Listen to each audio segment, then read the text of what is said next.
नमस्कार फ्रेंड्स, स्वागत है आपका अपने YouTube चैनल Gurija Study.9 पे। आज हम सरदार भगत सिंह की जीवनी को कंप्लीट समझेंगे, यानी शहीद आजम सरदार भगत सिंह की बायोग्राफी को आज हम समझेंगे। शुरुआत करते हैं सरदार भगत सिंह की जीवनी की। सरदार भगत सिंह का जन्म हुआ था 28 सितंबर 1907 को। ठीक है, 1907 को, जिस समय भारत और पाकिस्तान का बंटवारा नहीं हुआ था। इस कारण इनका जो विलेज है जन्म होने का वो है बंगा गांव। और जिला कौन सा? जिला लायलपुर। बंगा गांव, जिला लायलपुर और पंजाब में। ठीक है, पंजाब में। ये पंजाब अब कहां पर है? पाकिस्तान में। यानी भगत सिंह का जो जन्म स्थान है बंगा गांव, ये फिलहाल कहां पर है? पाकिस्तान में। क्योंकि भारत और पाकिस्तान का जब सेपरेशन हुआ था तो पंजाब संयुक्त था। ठीक है, संयुक्त पंजाब। आधा हिस्सा पंजाब का भारत के हिस्से आ गया और आधा हिस्सा पाकिस्तान के हिस्से। ठीक है, भारत में भी पंजाब है और पाकिस्तान में भी पंजाब है। यानी पंजाब कितने हैं? 2। जिस समय जन्म हुआ था भगत सिंह का उस समय पंजाब क्या था? केवल 1। लेकिन जब सेपरेशन हुआ 1947 में, यानी जब भारत आज़ाद हुआ और भारत और पाकिस्तान का बंटवारा हुआ, तो ये बंगा चला गया कहाँ पर? पाकिस्तान में। ठीक है, इसलिए भगत सिंह का जन्म स्थान फिलहाल कहाँ माना जाता है? बंगा, यानी पाकिस्तान में। अब देखिए, भगत सिंह के पिता का नाम सरदार किशन सिंह और माता का नाम विद्यावती कौर।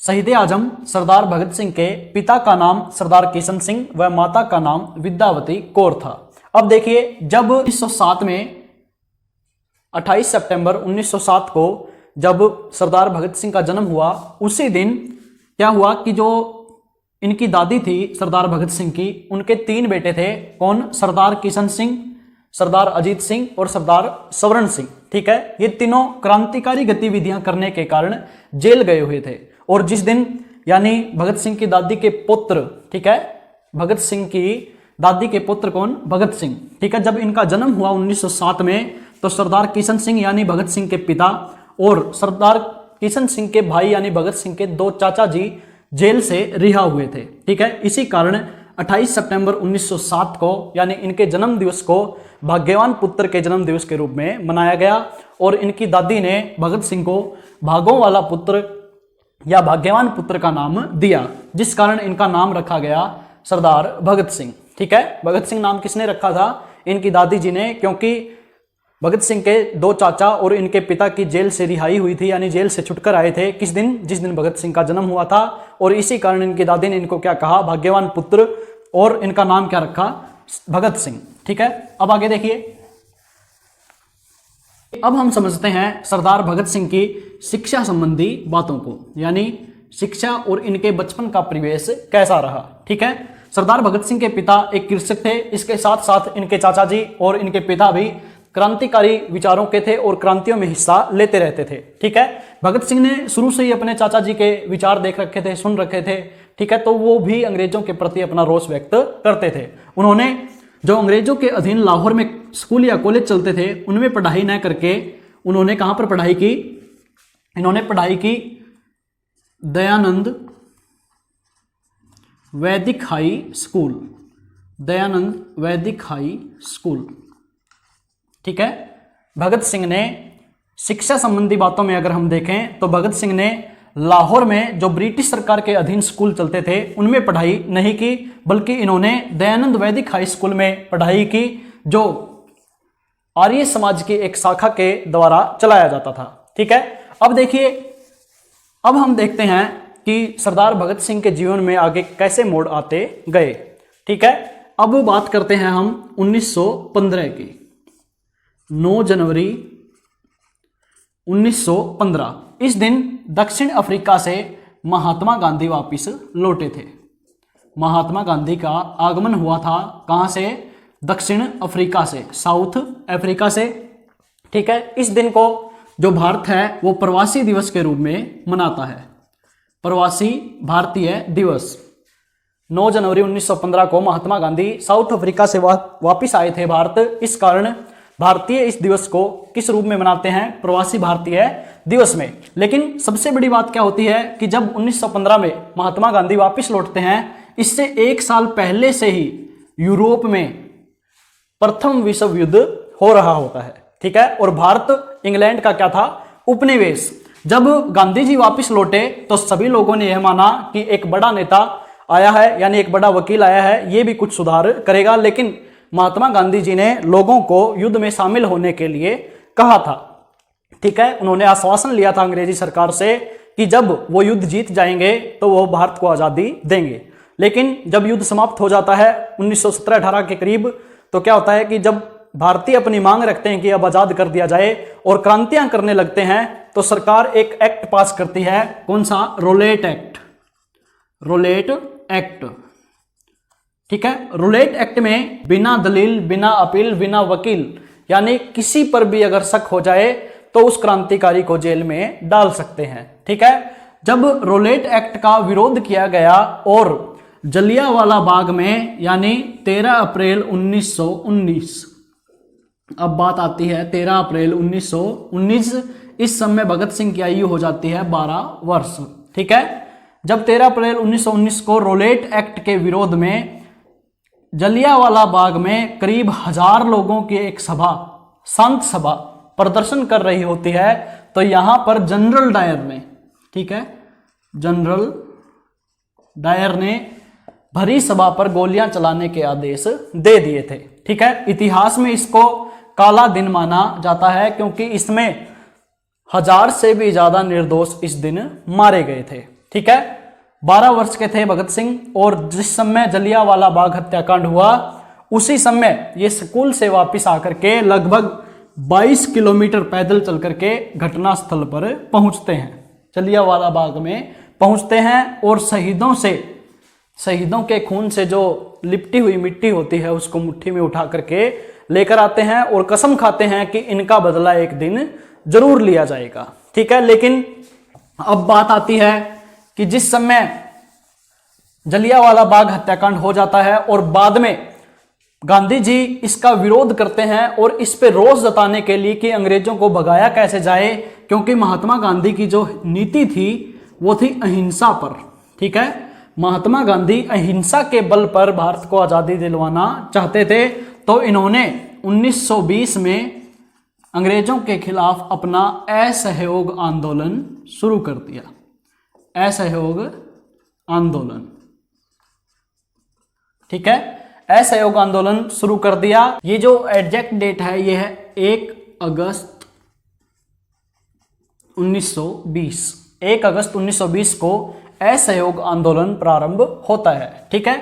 महात्मा गांधी की जो नीति थी वो थी अहिंसावादी, यानी अहिंसा के दम पर भारत को आजाद कराया जाएगा। लेकिन इस समय जो भगत सिंह की आयु होती है वो होती है केवल 12 वर्ष, और इस बीच यानी 12 वर्ष की आयु में भगत सिंह अपना मार्गदर्शक ढूंढ रहे होते हैं, यानी उनको अहिंसा की नीति पर चलना है या फिर हिंसा की नीति पर, ठीक है। यानी हिंसा के दम पर भारत को आजादी मिलेगी या अहिंसा के दम पर, ये अपना मार्गदर्शन कर रहे थे, यानी हमें कौन सी नीति पर जाना चाहिए और कौन सी नीति सही रहेगी अंग्रेजों के खिलाफ। तो इसी बीच 2 साल तक ये जो असहयोग आंदोलन है ये सही चलता है, लेकिन 1922 में यूपी के गोरखपुर में चोरा चोरी कांड, ठीक है, चोरा चोरी, ये एक स्थान का नाम है चोरा चोरी। यहां पर एक थाना होता है, यानी अंग्रेजों का एक पुलिस थाना होता है। यहां पर एक भीड़ होती है जो प्रदर्शन कर रही होती है असहयोग आंदोलन का, लेकिन पुलिस के मना करने पर वो भीड़ क्या हो जाती है? हिंसक। और इन्होंने चोरा चोरी के लोगों ने जो प्रदर्शन कर रहे थे इस थाने को क्या कर दी? आग लगा दी, और इसमें 21 पुलिसकर्मी प्लस एक थानेदार, ठीक है, यानी टोटल 22 लोग जिंदा जलकर मर गए, ठीक है। इनको जिंदा जला दिया कहां पर? चोरा चोरी में, जो यूपी यानी उत्तर प्रदेश में।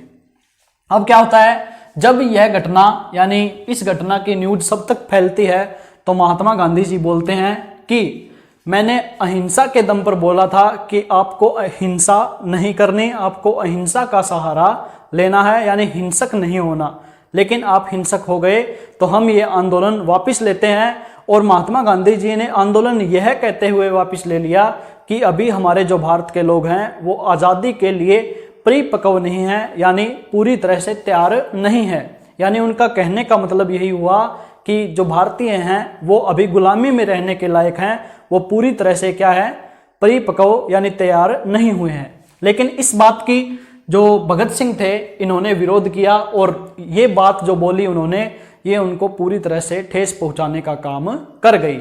इसी समय सरदार भगत सिंह ने गांधी जी की जो नीतियां थी उनको फॉलो करना बंद कर दिया और उन्होंने हिंसक रूप से, यानी अंग्रेजों को सबक सिखाया जाए, और वो जो अंग्रेज सोचते हैं कि भारतीय नींद में, गहरी नींद में सोए हुए हैं, उनको अपने अधिकारों का पता नहीं है, इस बात के प्रति उन्हें सचेत कर देना चाहिए। तो इसी समय जो भगत सिंह हैं वो नेशनल कॉलेज की पढ़ाई छोड़ देते हैं और जुलूसों में भाग लेना स्टार्ट कर देते हैं। ठीक है, असहयोग आंदोलन महात्मा गांधी जी के वापस लेने के कारण भगत सिंह ने अपना रास्ता चेंज कर लिया और इन दोनों की जो नीतियां थी वो चेंज हो गई। महात्मा गांधी अहिंसा पर चल रहे थे और भगत सिंह ने हिंसा की नीति को अपनाया। इन्होंने नेशनल कॉलेज की पढ़ाई छोड़ दी और क्या किया, जुलूसों में, आंदोलनों में भाग लेना स्टार्ट कर दिया। इसी समय भारत में एक सबसे बड़ी घटना हो जाती है 1925 का काकोरी कांड। काकोरी कांड, ठीक है, इतिहास में सबसे बड़ी घटना माना जाता है इसको, डकैती का, या इसे एक और नाम देते हैं ट्रेन डकैती। ठीक है, ट्रेन डकैती, रेल डकैती या काकोरी कांड। ठीक है, ये होती है यूपी में, ये यूपी में होती है। इस काकोरी कांड को एक अन्य वीडियो के माध्यम से कंप्लीट समझा जाएगा। इस काकोरी कांड के जो पीछे का सीन है ये थोड़ा बता देते हैं। इसके दो प्रमुख अध्यक्ष होते हैं, किसके, जो हिंदुस्तान सोशलिस्ट पार्टी के दो प्रमुख अध्यक्ष होते हैं, उनको अंग्रेजी सरकार क्या कर लेती है, गिरफ्तार कर लेती है। ठीक है, और इस काकोरी कांड का मेन अध्यक्ष किसको माना जा गया है, राम प्रसाद बिस्मिल को। ठीक है, राम प्रसाद बिस्मिल ने इस काकोरी कांड को अंजाम दिया था। ये जो दो हिंदुस्तान सोशलिस्ट पार्टी के अध्यक्ष होते हैं, इनके गिरफ्तार होने के कारण जो इनकी पार्टी थी हिंदुस्तान सोशलिस्ट, इसका बोझ आ गया था राम प्रसाद बिस्मिल पर, और धन पार्टी पर खर्च करने के लिए इनके पास था नहीं। तो इन्होंने, राम प्रसाद बिस्मिल जी ने माउजर की सहायता से, यानी पिस्तौल की सहायता से एक ऐसी योजना बनाई कि अंग्रेजों की ही ट्रेन लूटकर उन पर ही, यानी उनके खिलाफ ही कोई ऐसा षड्यंत्र रचा जाए। तो इन्होंने एक ट्रेन की डकैती की, यानी उसमें से चमड़े के थैलों में बंधे हुए सिक्के, पैसे उन्होंने लूट लिए थे। इसको माना, इसका जो, इस घटना का जो नाम दिया गया वो दिया गया काकोरी कांड। इसमें राम प्रसाद बिस्मिल के साथ 3 व्यक्ति प्रमुख अन्य थे, लेकिन टोटल कितने थे, 17। 10 व्यक्ति थे हिंदुस्तान सोशलिस्ट पार्टी के, टोटल थे 17 और मुख्य थे 4। ठीक है, राम प्रसाद बिस्मिल और अन्य 3। इनको फांसी दे दी गई थी, इनको फांसी दे दी गई थी, जिस कारण, इस काकोरी कांड के कारण, राम प्रसाद बिस्मिल जी को फांसी होने के कारण जो भगत सिंह थे वो बिल्कुल आहत हुए और उनको बहुत दुख पहुंचा। ठीक है, इसी दुख के कारण 1925 में जो हिंदुस्तान सोशलिस्ट पार्टी थी वो छिन्न भिन्न हो गई थी। ठीक है, 1926 में भगत सिंह ने अपनी एक खुद की पार्टी बनाई, भारत हिंदुस्तान या भारत नौजवान सभा। ठीक है, भारत नौजवान सभा या हिंदुस्तान नौजवान सभा 1926 में भगत सिंह ने अपनी खुद की एक पार्टी बनाई थी।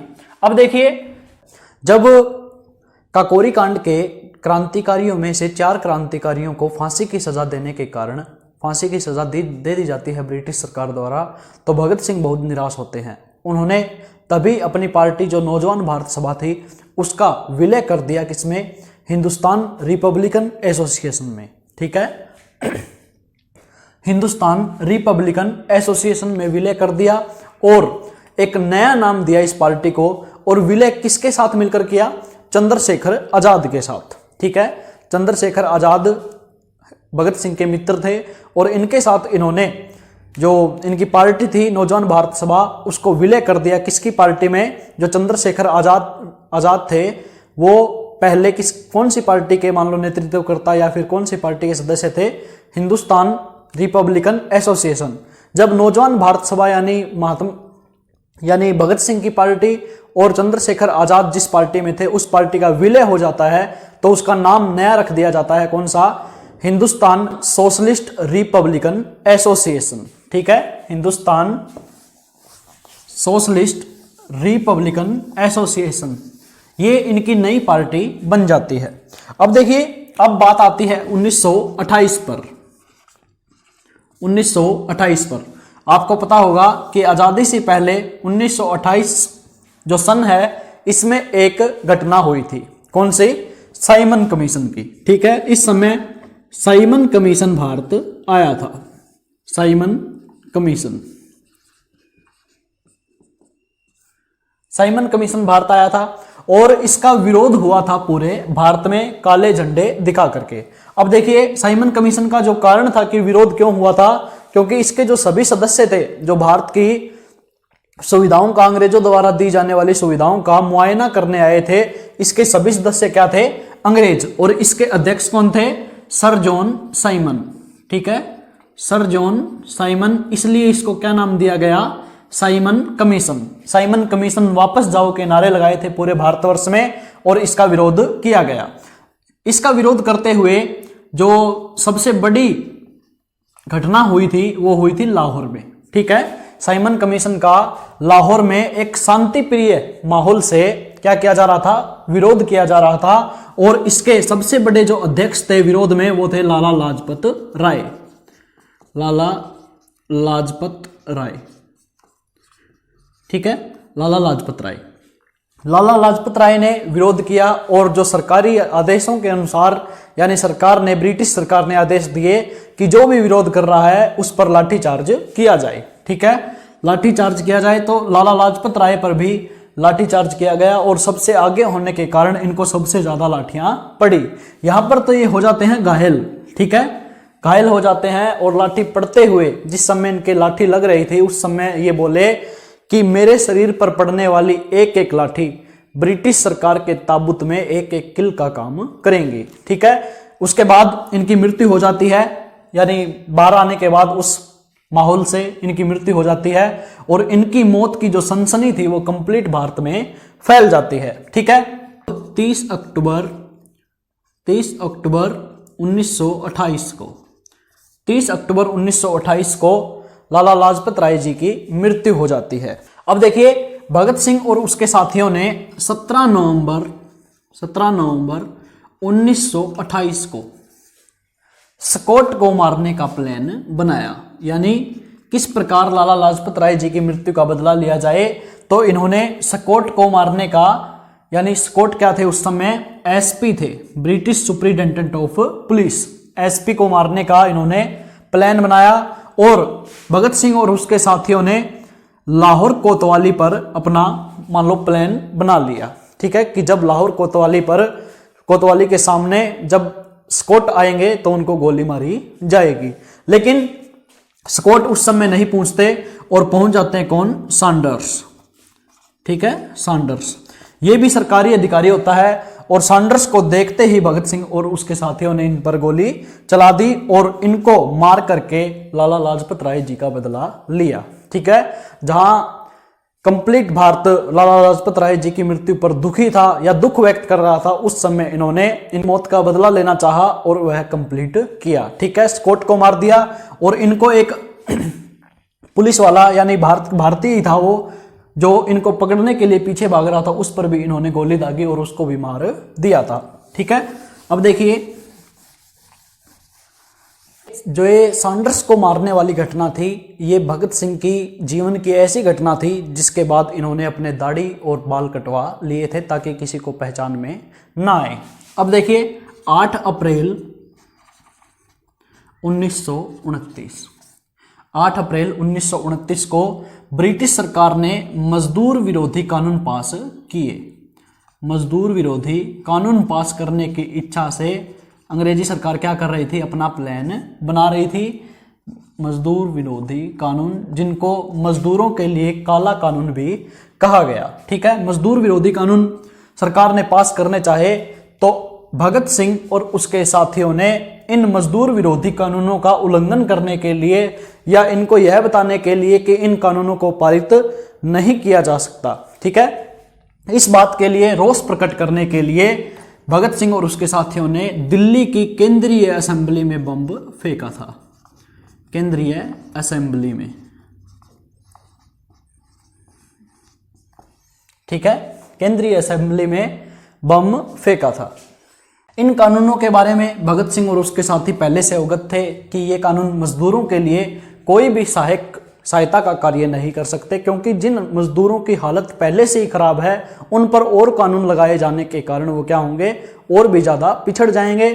तो भगत सिंह और उसके साथियों ने क्या किया कि इस मजदूर विरोधी कानूनों का रोष प्रकट करने के लिए कि ये कानून पास नहीं किए जाने चाहिए, दिल्ली की केंद्रीय असेंबली में क्या कर दिया, बम गिरा दिया। इन्होंने बम ऐसे स्थान पर गिराया जहां पर कोई व्यक्ति नहीं था, ठीक है। और जब बम फटा, यानी बम में ऐसे कोई विस्फोटक पदार्थ ज्यादा ऐसे नहीं थे कि उससे किसी की जान को खतरा हो सके या फिर ज्यादा लोगों की जानलेवा के लिए वो नहीं गिराया गया था। वो केवल अंग्रेजी सरकार की नींद खोलने के लिए कि भारतीय अपने अधिकारों के प्रति अब जागरूक हो चुके हैं, इसके लिए इन्होंने बम गिराया, ठीक है।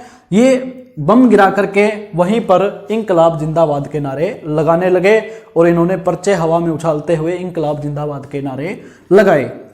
भगत सिंह और उसके साथी चाहते तो भाग सकते थे, लेकिन फिर भी वो नहीं भागे। उन्होंने पुलिस आने तक इंतजार किया और अपनी गिरफ्तारी दी, ठीक है। उनको यह लगता था कि कोई भी हद पार करके अंग्रेजी सरकार को यह बताना है कि हम पहले जैसे नहीं हैं या सामान्य लोगों जैसे नहीं हैं जिनको अपने अधिकारों के बारे में नहीं पता। आज भारत का प्रत्येक व्यक्ति जाग चुका है कि उसके अधिकार क्या क्या है, ठीक है।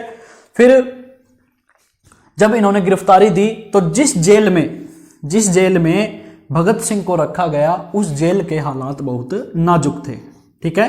केवल भारतीय कैदियों के, अंग्रेजी जो कैदी थे यानी ब्रिटिश जो कैदी थे वो क्या थे, बिल्कुल अपने वातावरण के हिसाब से रहते थे, ठीक है। जिस प्रकार का वातावरण उन्हें बाहर मिलता उसी प्रकार का उनको जेल में भी प्रोवाइड किया जाता था। उनके लिए खाने पीने की अच्छी सुविधा थी, उनको कॉपी पेन दिया जाता, उनको किताबें पढ़ने की मान लो अनुमति थी, वो बाहर घूम फिर सकते थे अच्छे से।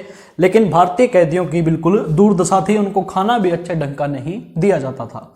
इसी जेल में भगत सिंह ने भूख हड़ताल शुरू कर दी, ठीक है।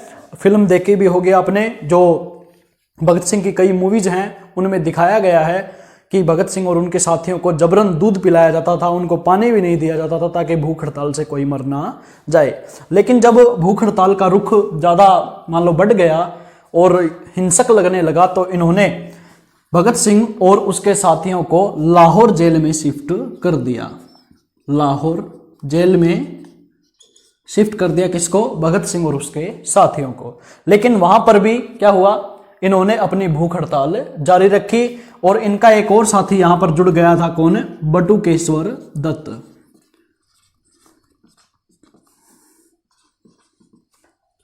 ठीक है। यहां पर भी इन्होंने भूख हड़ताल जारी रखी। जब भूख हड़ताल के 64 दिन हो जाते हैं, ठीक है, 64 दिन भूख हड़ताल के हो जाते हैं तो एक महान क्रांतिकारी, भारत के महान क्रांतिकारी भगत सिंह के मित्र जतींद्रनाथ दास की 64 दिन भूखे रहने के कारण मौत हो जाती है। और इस मौत के बाद हिंसक होने के डर से, यानी इनकी टीम हिंसक ना हो जाए इस डर से अंग्रेजी सरकार को भगत सिंह की सारी शर्तें माननी पड़ी, यानी अच्छा खाना देना पड़ा और जेल के अंदर भारतीय कैदियों को लिखने पढ़ने की सुविधा प्रदान की गई और अच्छे से सलूकी, यानी भारतीय कैदियों के साथ अंग्रेजी जो सिपाही थे उनका व्यवहार अच्छा हो, यह भी शर्त अंग्रेजी सरकार को माननी पड़ी, ठीक है। अब देखिए इसी जेल में इनकी जो भूख हड़ताल थी वो जून 1929 में स्टार्ट होती है। जून 1929, 5 अक्टूबर 1929 को इनकी भूख हड़ताल समाप्त होती है। भगत सिंह और बटुकेश्वर दत्त, ठीक है, भगत सिंह और बटुकेश्वर दत्त ने अपनी भूख हड़ताल 116 दिन में तोड़ी थी, जिस कारण भगत सिंह का 6.5 किलो वजन कम हो गया था। ठीक है, अब देखिए 26 अगस्त 1930, 26 अगस्त 1930 को आईपीसी की धाराओं के तहत, आईपीसी की धाराओं के तहत यानी विस्फोट किया, विस्फोटक पदार्थों के नियमों के तहत, कंप्लीट धाराओं के तहत 26 अगस्त 1930 को अंग्रेजी सरकार ने भगत सिंह को अपराधी सिद्ध किया। ठीक है, भगत सिंह को अपराधी सिद्ध कर दिया। 7 अक्टूबर 1930 को, 7 अक्टूबर 1930 को ब्रिटिश सरकार ने 68 पेज का एक निर्णय पेश किया, जिसमें भगत सिंह, राजगुरु,